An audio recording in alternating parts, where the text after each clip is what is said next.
Hello guys, GNTech Official, nagbabalik na naman po para sa isang video sa ating YouTube channel. So meron na naman tayo dito ang aayusin na TV na LED TV, no? So ito ay isang China LED TV, no? Ang brand niya is KKJBL. Ito, bagong brand na naman to guys, no? So LED HTV, HDD TV.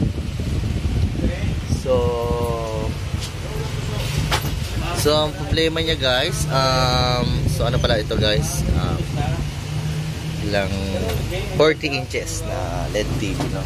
So ang problema din dito na guys, TV na to is may mga bars na white, halo-halo, may ibang kulay, no? Tapos walang picture, white screen na may mga bars siya, no? So testingin natin guys.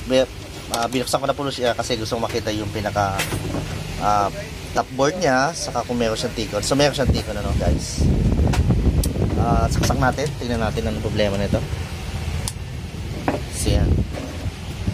So meron na tayong standby at i-on natin. On, power on. Ayun, nag-blue na. So meron pala siyang ilaw guys sa pinaka-tikon niya. Yan, indicator ng power on. Tingnan natin yung unit kung anong problema nito. So yun guys, yan ang problema niya, yan, no? Yun. Bars, tapos unti-unti nagpe-fade. Dumidilim. At nagkakaroon siya ng straight line na fine lines. So yan. So ang tatak na dito is KKJBL. So yan, wala na siya. Yung tinanawala yung picture niya, no? Yun, tapos biglang papalit na ganyan. Ganyan ang pumapalit na picture after na mawala yung pinaka handbars niya. Pati bagong handbars naman ay papalit, no? So, alamin natin ang problema nito guys. Pero unang-una magbo-voltage check muna tayo ng ating Tikon, no? Voltage check. Kung meron ano bang missing voltage sa ating panel, no? Kasi sa ganitong sitwasyon guys, pag ganyan mga may handbars at walang picture, usually may nawawalang voltahe yan or kaya bagsak na supply sa Tikon o sa top board, no? So alamin naman natin ang pinaka problema niya. Lagay natin yung ground sa ang ating tester, lagay natin sa ground. Then sinilek ko na sa DC ang ating tester, no?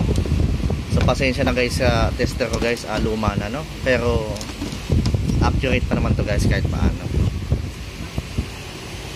So alamin natin yung ating 12 volts DC. Yan. So meron siyang 11.9. Tapos fuse. Good naman ang fuse niya guys. Yan. Good ang fuse kasi nakita natin umilaw naman yung pinaka indicator ng ating Tikon. Kasi umilaw siya, no? So hanapin natin yung BGH at BGL. Ayan. So isim ko lang sandali. So ang ating BGL ito. Ito ang ating BGL. Tingnan natin kung ilang voltage. So meron siyang negative 7.2. So good ang ating BGL pala. Tingnan natin ang BGH yan. Ang ating BGH. Ayun guys, no? Napapansin nyo is ang ating BGH is 12 volts lang, no? So dito pala maliwanag na may problema ang ating BGH, kaya ganun ang lumabas sa picture niya, no? Nagka-handbar siya, hindi niya inabot yung supply niya na 26 pataas, no? Tingnan natin yung ABD niya, BDD. So meron siyang BDD. Tingnan natin. Dapat 15 to 16 volts ito.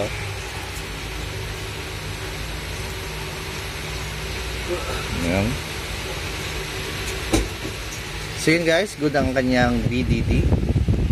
Ang beacon niya, tingnan natin ang beacon. Saan ba yung beacon nito? Beacon. So ito yung pinaka beacon niya. So ang beacon niya is 6.8 volts. So good din ang beacon niya. So naiiba, bali ang pinaka problema nito is yung pinaka BGS niya is bagsak ang rated voltage niya, no? So lumalabas na kasi sa ating BGH is yan, BGH yan guys, oh. Ayun, 12 volts lang guys, maliwanag na 12 volts lang ang ating BGH. So dahil sa 12 volts ang ating BGH, magkakaproblema talaga yan. Hindi magiging accurate ang ating panel at hindi siya lalabas ang picture na maayos, no? So dahil ang kanyang BGH is 12 volts. So yan. So first step natin is syempre dahil dalawa ang flex niya, kailangan natin maghang, ano? I-hang natin kung anong parts ang may problema na panel, ano? Kung sa left o sa right. Then after natin may hang is i-voltage check natin kung lalabas na yung pinaka BGH niya. Pag lumabas yon is ibig sabihin nandoon yung pinaka problema, no, na flex. Kung sa right o sa left, no? So tanggalin ko muna yung guys yung pinaka AC niya. Yan. So una dito muna tayo guys sa unang flex niya sa right. Kasi right ito, kasi pag pinaligtad natin napupunta sa right ito, no? So yan, tanggalin natin ang flex sa right ng ating T-con board. Yan. So ang brand pala ng T-con ng top board nito guys is LG, oh. LG display siya. So magandang klase kasi LG, no? Ngayon gumamit siya ng T-con. So ang T-con niya is LG din, yan. LG. So magandang klase yung T-con na to guys. Yan. So ngayon natanggalan natin yung isang flex cable. Saksak natin ulit. Tapos i-on natin. I-standby na. Tapos i-on natin. Yun. Kablo na yan, kailaw ng ating T-con. Voltage checks tayo kung lalabas na ba yung 24 volts or 26 to 28 sa ating BGH. Sa atin yan, BGH. So guys, hindi pa rin lumabas yung BGH niya, no? 12 volts pa rin, no? 12.2. So yan ang BGH natin. So next step is sa left naman tayo na T-con ang ihang natin. Unplug muna natin. Balik natin tong right T-con nya, flex.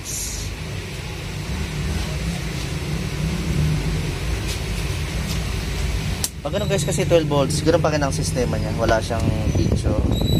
May handbars lang. So ihang natin yung left.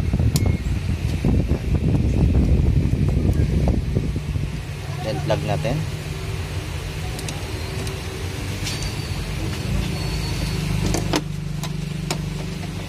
Ayan, standby.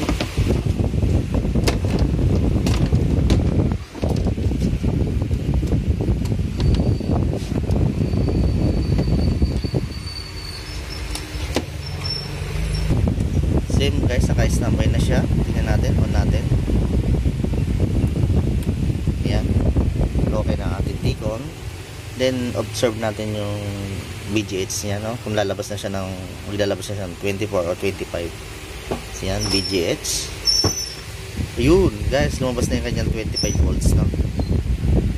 So yan, guys, tingnan natin ang ilalim kung anong resulta. Dahil lumabas na yung ating 25 volts, sigurado mayroon yung picture na at titingnan natin kung anong klase.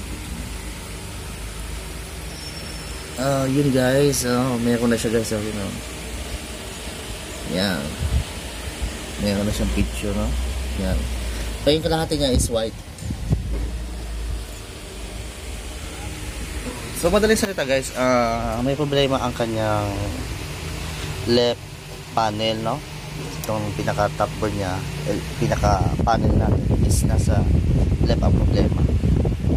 So aaralin natin yung ating T-con kung saan ba dito ang mga CKP niya at doon tayo magba-blocking, ano? So possible na meron siyang leakage sa panel at nabablock niya yung supply sa BGH kaya bumabagsak, no? So aralin natin yung pinaka-T-con niya kung nasaan ang mga CKP.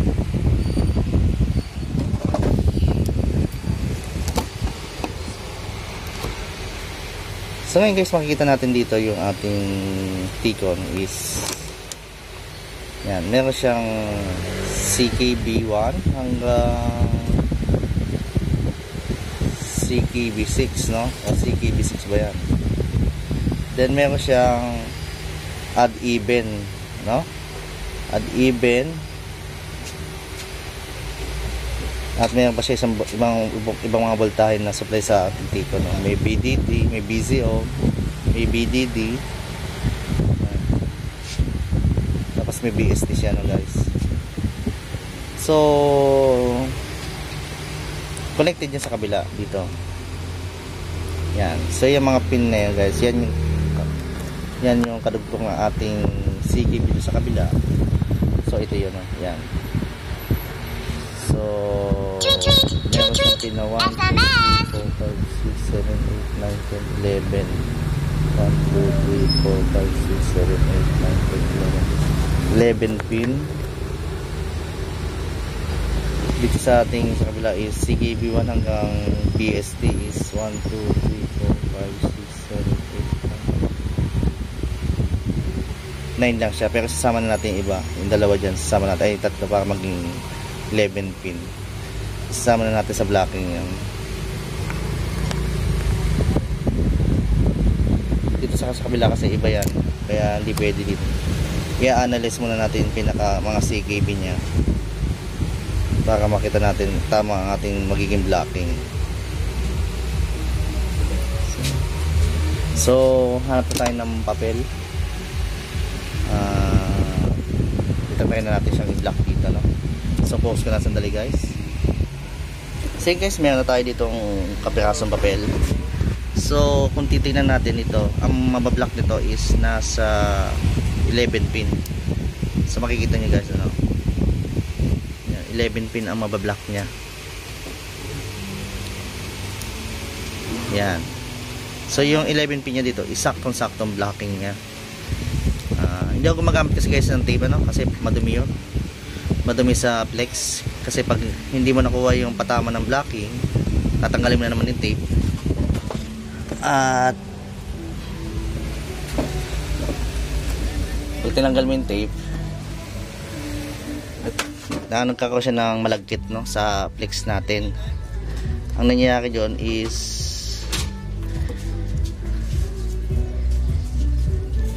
natatanggal yung pinaka kintab ng ating flex at hindi na siya magko-contact dito sa ating terminal ng ating flex sa T-Con, no.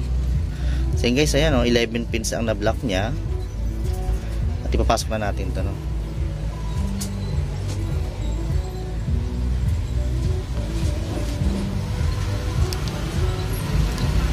Ayan. So dahan-dahan lang guys kasi baka magtuklap yung ating pin sa ating flex, no. Pag naglagatak na guys, ayan, naglock na yun, ibig sabihin. So yun, tingnan natin guys kung ano resulta. Diretso na to guys, hindi na natin i-off.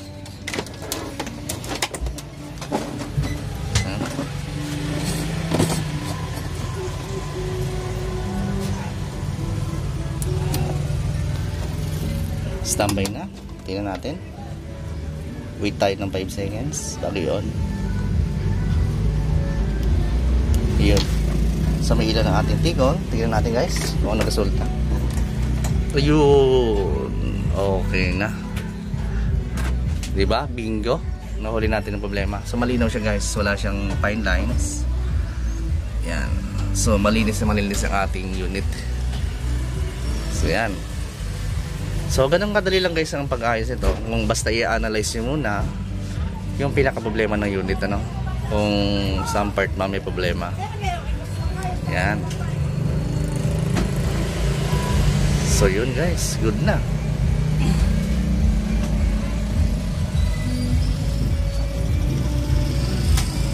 So yan guys, sana makatulong naman sa inyo sa ibang panibagong tip na naman na ibigay ko sa inyo kung paano ba ayusin ang ganitong unit TV na may handbars na bagsak ang BGH at meron siyang vertical lines, no? siyempre vertical lines. So yun guys, okay na to. Tatakpan ko lang siya. So thank you sa panonood guys. God bless sa inyo. Ingat-ingat palagi tayo, no? Bye-bye.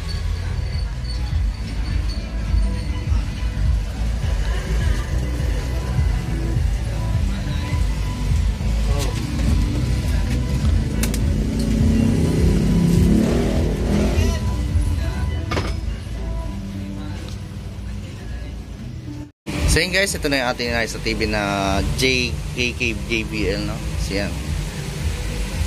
So malinis ang kanyang panel, no? Wala siyang hairlines o mga handbars na nagpiplikit sa taas. Yan.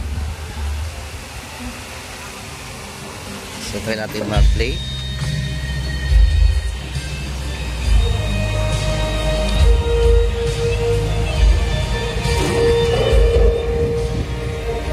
So okay na guys, thank you sa panonood.